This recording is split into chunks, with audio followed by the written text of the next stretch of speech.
నిన్నంతా కూడా మీరు ఇంటర్నేషనల్ న్యూస్లో లెబనాన్లో పేజెస్ పేలిపోయి పదుల సంఖ్యలో జనాలు చనిపోవడం మీరు గమనించే ఉంటారు. పేజెస్ అంటే ఏంటి అనేది ఈ కాలంలో యువతకు చాలామంది తెలియకపోవచ్చు, కానీ చెప్పడానికి ప్రయత్నం చేస్తాం.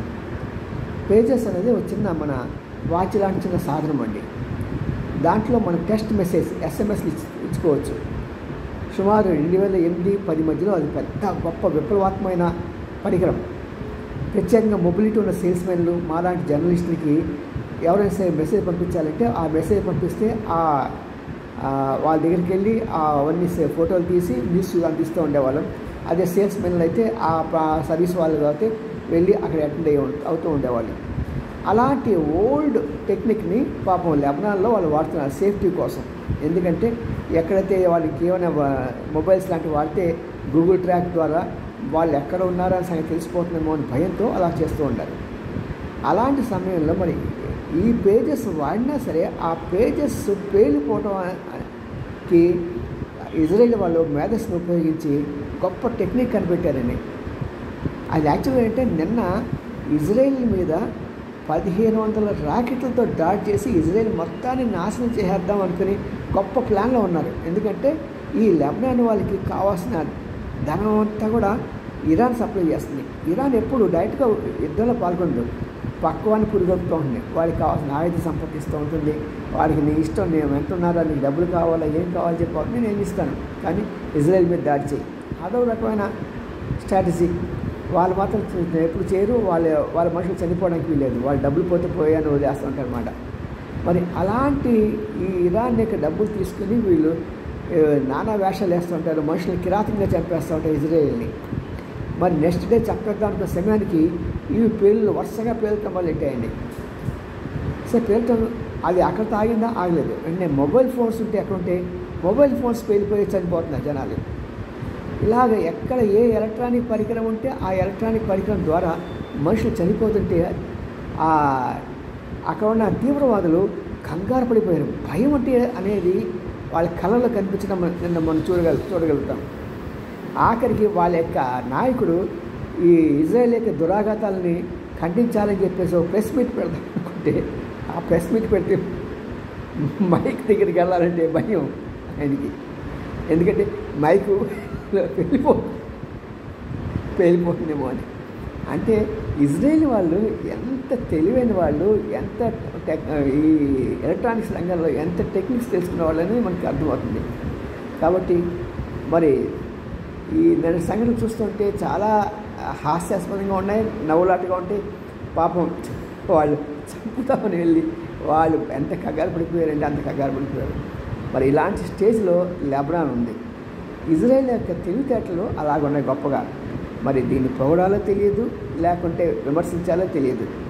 ఏదేమైనా సరే అందరూ కూడా శాంతిగా ఉండాలి. వాళ్ళ తెలివితేటని లోక కళ్యాణం కోసం వాడి ఇంకా ఎక్కడైతే ఆకలి మంటలు ఉన్నాయో అక్కడ ఆకలి మంటలు తీర్చడానికి. ఎందుకంటే ఇజ్రాయెల్ ఎప్పుడు కూడా వ్యవసాయ రంగంలో చాలా పరిశోధన చేసింది. ఈ డిప్ ఇరిగేషన్ ఇవన్నీ కూడా వాళ్ళు సాధించినవే. వాళ్ళకి నీళ్ళు తక్కువ అయినా సరే ఆ ఉన్న తక్కువ నేలతో ఆ తక్కువ నీటితో చాలా రకాల పంటలు పండించుకుంటారు. మరి అలాంటివన్నీ చేసి ఆఫ్రికా లాంటి దేశాల్లో కరువు కాటకాలతో అలమటిస్తున్న ప్రజలకి వాళ్ళ యొక్క అన్నాన్ని తీర్చడానికి ఉపయోగిస్తే బాగుంటుంది. ఇలా శత్రువులు వాళ్ళు మనుషులే కదా. ఈ రెండు దేశాలు కూడా ఒక మంచి పాలిస్తున్న ఇజ్రాయెల్ రెండు కూడా చక్కగా ఒక ఒప్పందం కుదుర్చుకొని రెండు దేశాలుగా ఉంటూ వాళ్ళంతా కూడా హ్యాపీగా ఉంటే అంతకన్నా ప్రపంచానికి కావాల్సిన ఏం లేదు. ప్రపంచానికి ముందు రెండు గడగడలాడించే విషయాలు ఉన్నాయి. ఒకటేమో రష్యా యుద్ధం కూడా తొందరగా ముగియాలని అందరం కోరుకుంటున్నాం, అందరం ఆశిస్తున్నాం. ఎందుకంటే ఎటొచ్చి ఎవరు కొంప మునుగుతుందో భయం. రెండోది పక్కన ఉన్న ఈ చైనా కూడా తైవాన్ మీద ఎలాంటి దుందుడికి చర్య తీసుకుంటుందో అని భయపడుతున్నారు ప్రపంచం మొత్తం కూడా. ఎందుకంటే ఒకవేళ చైనా కనుక ఏమాత్రం తొందరపడినా సరే పరిణామాలు చాలా తీవ్రంగా ఉంటాయి. పక్కన అమెరికా యొక్క ఆయుధాలన్నీ కూడా మోహరించి ఉన్నాయి, యుద్ధ నౌకలు ఉన్నాయి, అణుశక్తి కలిగిన యుద్ధ నౌకలు కలిగి ఉన్నాయి. మరి చైనా కూడా తను శాంతియుతంగా పరిష్కరించుకోవాలి. కానీ అనవసరంగా ఇదొక ప్రపంచ యుద్ధాలు జరిగితే మనం చూసాం. రెండవ ప్రపంచ యుద్ధంలో హీరోషిమా నాగసాకి మీద పడిన దాడుల వలన ఇంతవరకు జపాన్ సరిగ్గా కోరుకోవాలా, అక్కడ ఇంకా కాలుష్యం తగ్గలేదు. మరి ఇలాంటి పరిస్థితుల్లో ఈ రోజున కుప్పలు తెప్పలుగా పడున్న అణ్వాయుధాలు, ఒక అణ్వాయుధం కానీ పేలిందంటే ప్రపంచం మొత్తం పోతుంది, ఎవ్వరూ ఉండరు. ఎందుకంటే ఆ దేశంలో ఉన్న అణ్వాయుధాలన్నీ కలిసి ఒక్కటి పేలిస్తే అవి పేలిపోవడం కూడా ఆస్కారం ఉంటుంది.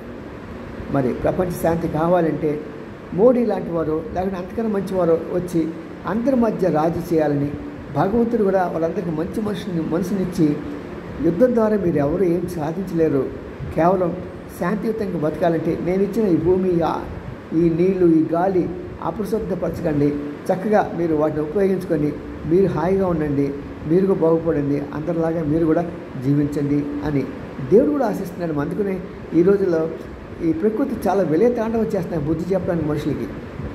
ఎన్నెన్ని బాంబులండి, ఇది పక్క వీళ్ళు వాడుతున్నారు, అటు వాళ్ళు వాడుతున్నారు. భూమాత ఎంత బాధపడిపోతూ ఉంటుంది, ఎన్ని గాయాలంటే భూమాతకి.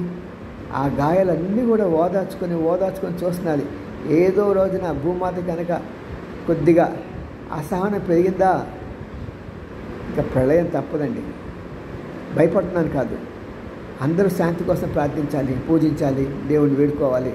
అందరూ కూడా ప్రపంచ శాంతిని కోరుకోవాలి. ప్రపంచ శాంతి కాదు, ఇళ్లలో కూడా శాంతి కలిగి ఉండాలి, సంఘంలో కూడా శాంతి కలిగి ఉండాలి, రాజకీయ పార్టీలు కూడా శాంతి కలిగి ఉండాలి. ఈరోజు వార్తలు ఉన్నాం, ఇటుపక్క వైసీపీకి, తెలుగుదేశానికి అనవసరమైన విమర్శలు, ప్రసాదంలోకి కల్తీలన్నీ, అదని అక్కడ 520 కోట్లు వేశారని అనవసరంగా. ఇప్పుడు ఆ సమయంలో ఎవరైతే లడ్డూ తిన్నారో ఆ భక్తులకి ఎంత బాధగా ఉంటుంది, అయ్యో మీ జంతువుల మోసంతో ఆ ఆయిల్ తినేసానా అని. కానీ కొంత సమయాన్ని పాటించాలి ఎవరైనా సరే, అంతేగాని ఇష్టం వచ్చిన విమర్శలు చేసేసి ప్రజలు అప్పుడు లడ్డూలు ప్రసాదాలు తిన్నవాళ్ళని ఎంత బాధపడతారు. అసలు నాన్ వెజిటేరియన్ తిన్న కొన్ని క్యాస్ట్లు ఉంటాయి, వాళ్ళ గెలగలలాడిపోతున్నారు. ఏంటిసారి ఇలా చేస్తున్నారు, ఇలా జరిగిందంటే కదా నిజమేనా అని. అవి రాజకీయాలు నిజాలు అర్ధ సత్యాలు వాళ్ళు మాట్లాడుతున్నవి ప్రజలు కన్ఫ్యూజ్ చేస్తారు. ప్రజలు కన్విన్స్ చేయలేక ప్రజలు కన్ఫ్యూజ్ చేసి వాళ్ళు పబ్బం గడుపుకుంటారు. మీరేం దిగులు పడకండి, అన్నిటికీ ఆ గోవిందుడు ఉన్నాడు, ఆయన మీకు ఏం జరగకుండా చూస్తారని చెప్పడం, అంత మించి చేసేది ఏం లేదు. బట్ ఏదైనా సరే శాంతి కావాలి, ప్రతి ఒక్కరికి శాంతి కావాలి, దేశానికి శాంతి కావాలి, ప్రపంచానికి శాంతి కావాలి, మన కుటుంబానికి శాంతి కావాలి, మనకి శాంతి కావాలి. శాంతి ఉంటేనే మనుగడ. ఆ శాంతితో అనాలోచితంగా అణుబాంబుల జోలికి వెళ్ళామా ఇంతే సంగతులు. అప్పుడెప్పుడో ప్రపంచంలో ఇవన్నీ నాశనమయ్యాన్ని మనం చదువుకున్నాం చూస్తారు మన చిన్న పుస్తకాల్లో. అలాంటి స్టేజ్ మన కళ్ళ ముందు మన కళ్ళతో చూస్తాం. జై హింద్.